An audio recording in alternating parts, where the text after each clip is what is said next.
আজকের রেসিপি লেবু পাতা দিয়ে বোয়াল মাছের কারি বা চচ্চড়ি, আপনারা যাই বলে থাকেন না কেন।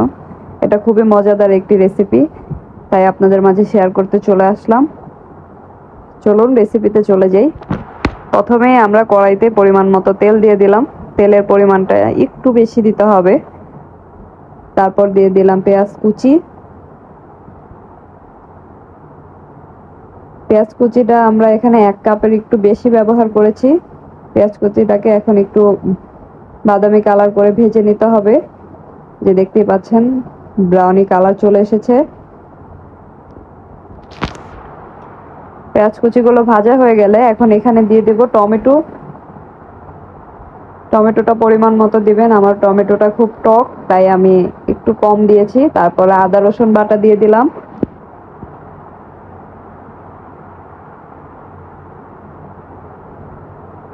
দিয়ে দিলাম কাঁচা মরিচের কুচি এবং দিয়ে দেব স্বাদ মতো লবণ।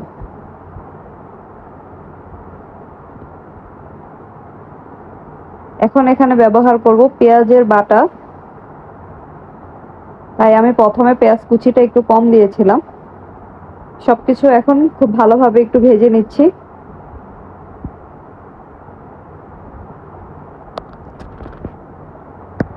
সবকিছু ভাজা হয়ে গেলে এখন এখানে দিয়ে দেব শুকনো উপকরণগুলো। দিয়ে দিলাম শুকনা মরিচের গুঁড়া, এটা একটু বেশি দিবেন। তারপর দিয়ে দিলাম ধনিয়ার গুঁড়া, দিয়ে দিলাম হলুদের গুঁড়া।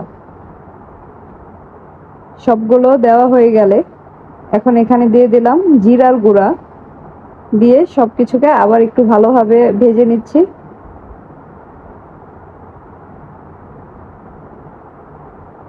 আমাদের বোয়াল মাছটি একটু নরম হয়ে গেছিল, তাই রান্না করে ভালোভাবে খেতে ভালো লাগছিল না, স্বাদ আসছিল না, তাই আমরা একটু অন্যভাবে রান্না করে খেলাম। তাই আপনাদের মাঝে ভিডিওটি শেয়ার করলাম। আমি একটু পানি দিয়ে কষিয়ে নিলাম ঢাকনা দিয়ে ঢেকে। কষানো শেষে এই যে আমি বোয়াল মাছগুলো দিয়ে দিচ্ছি।